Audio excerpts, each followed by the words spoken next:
सर्वधर्मस्वरूपिणे अवतारवरिष्ठाय रामकृष्णाय ते नमः। जननीं शारदां देवीं रामकृष्णं जगद्गुरुं पादपद्मे तयोः स्थित्वा प्रणमामि मुहुर्मुहुः। नमः श्रीयतिराजाय विवेकानन्दसूरये सच्चित्सुखस्वरूपाय स्वामिने तापहारिणे। परम पूजनीय श्रीमद स्वामी गिरीशानंदजी महाराजेर चरणे आमार भक्तिपूर्ण प्रणाम।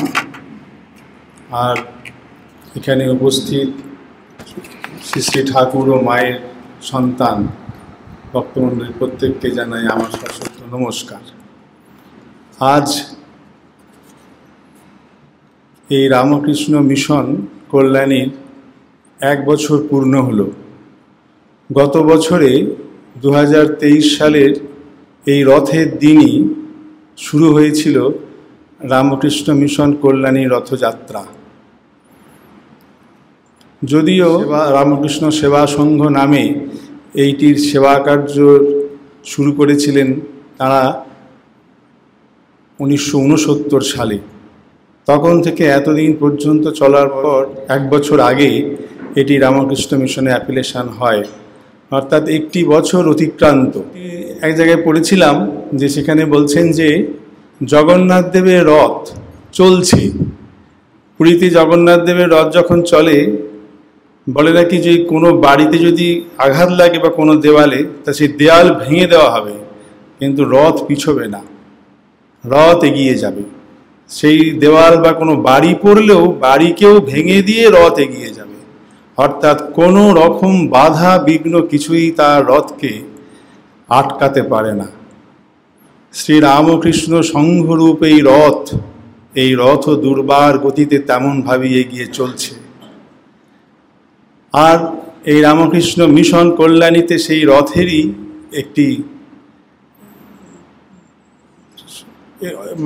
একটি ভাগ, সে একই রথের সঙ্গে যুক্ত হয়েছে। এটি সেই রথ আপন গতিতে চলে, যারা সেই রথের দড়ি স্পর্শ করতে পারে তারা ভাগ্যবান, তারা ধন্য হয়ে যায়। রথ কারুর উপরই নির্ভর করে না। একজন রথ টানলে তবে যে যাবে তা নয়, রথ যাবে নিজের গতিতেই।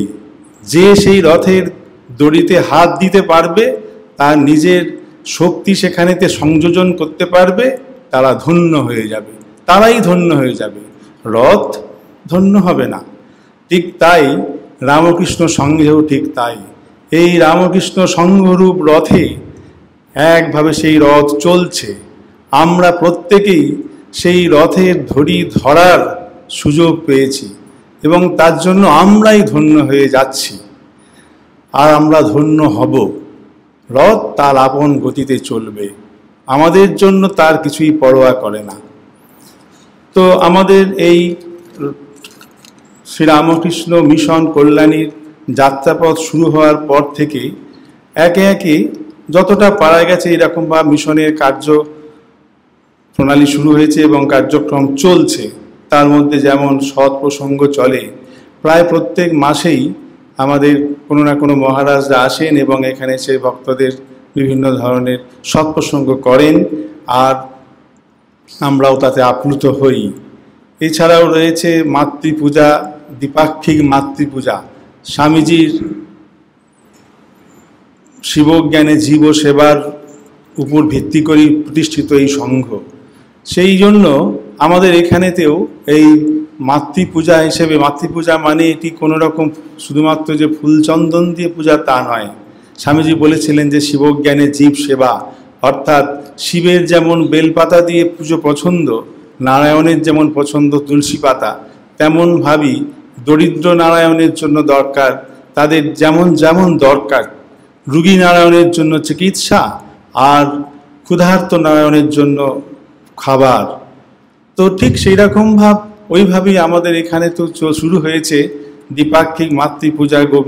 গরিব মানুষদের প্রায় 140 জন গরিব মায়েদেরকে আমাদের খাবার কিছু দিয়ে দেওয়া হয় বা তাদের মেডিকেল চেক আপও হয় ইত্যাদি। এইভাবে শুরু হয়েছে মাতৃপূজা। এছাড়া হয়েছে, একটু আমরা ফিরে দেখছি আমাদের এক বছরের কার্যপ্রণালীতে। জন্মাষ্টমী অর্থাৎ শ্রী শ্রী কৃষ্ণের জন্মদিন, সেই দিন আমাদের এখানে শুরু হয়েছিল গোপাল পূজা। অর্থাৎ খুব বাচ্চা গরিব ছেলেদেরকে আমরা গোপাল জ্ঞানে পূজা, তাদের একটু পুজো মানে ফুলচন্দন দিয়ে তাদের সম্মান, এর সঙ্গে সঙ্গে তাদের খাওয়া দাওয়া, স্কুলের ব্যাগ পত্র, বই ইত্যাদি, খাতা পেন্সিল ইত্যাদি দিয়ে গোপাল পূজা।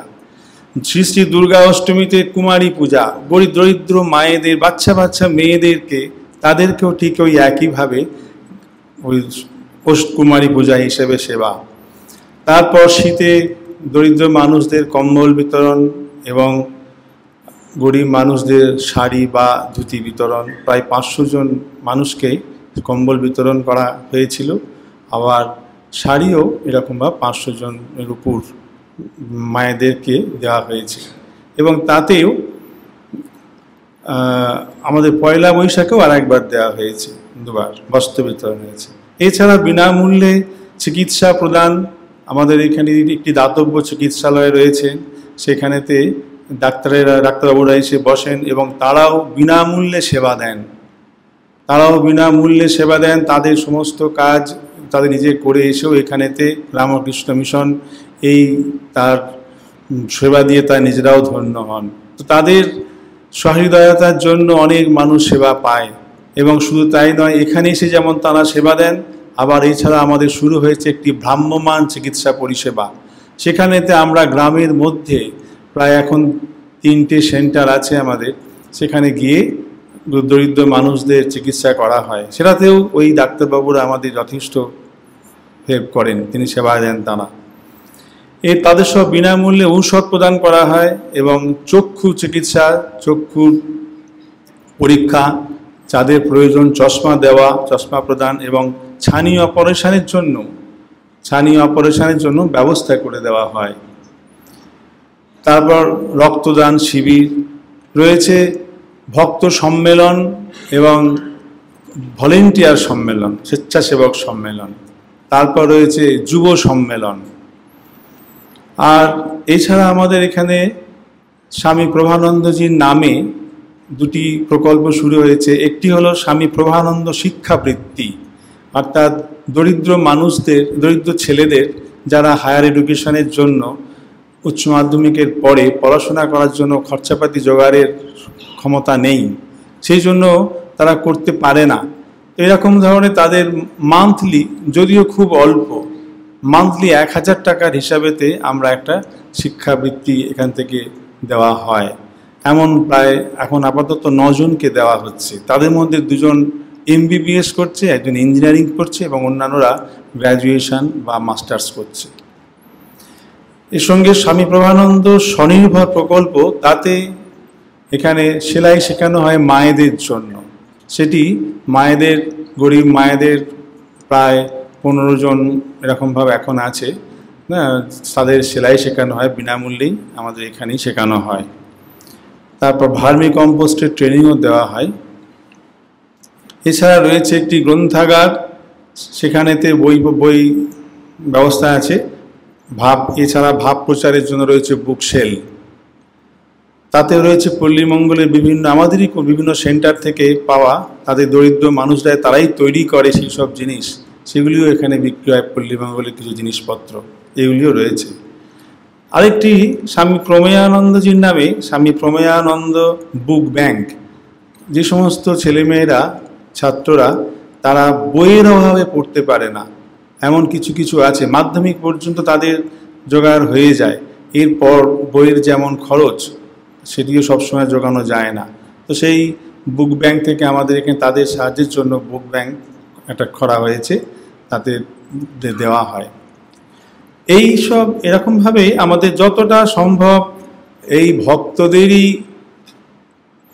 অনুগ্রহে তারাই এই শ্রীরামকৃষ্ণ সংঘরূপ রথের যাতে এগিয়ে যায়, তার জন্য তাদেরই এগুলি এক একটি প্রয়াস, তাদের মধ্যে থেকেই তো হচ্ছে সব। তো এইভাবে এগিয়ে যাচ্ছে আমাদের শ্রীরামকৃষ্ণ মিশন কল্যাণী। তো আমরা আজকের এই দিনে অর্থাৎ 1 বছর পূর্তি হলো, 1 বছর পরেও আজকে আমরা পেয়েছি পরম পূজনীয় স্বামী গিরিশানন্দজি মহারাজকে পেয়েছি। তিনি আমাদের কৃপা করে এখানে কয়েকদিন আছেন এবং বহু মানুষকে মন্ত্র দীক্ষা দানে কৃপা করছেন। এতে আমাদের কত যে আনন্দ, সে আর বলে বোঝানোর না। শুধু আমার আনন্দ নয়, আপনাদেরও আনন্দ।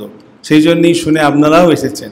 মহারাজকে আমরা পেয়েছি খুব আনন্দের দিনে। এই আজকে 1 বছর পূর্তির দিনে মহারাজকে পেয়ে আমাদের আরও বেশি আনন্দ। আমরা মহারাজের কাছ থেকে শুনব আজকে ঠাকুর মায়ের কথা। তার আশীর্বাদ আমাদের সারা জীবনের পাথেয় হয়ে থাকবে। এই বলে শেষ করি। ওম শান্তি শান্তি শান্তি। হরি ওম তৎসৎ। শ্রীরামকৃষ্ণার্পণমস্তু।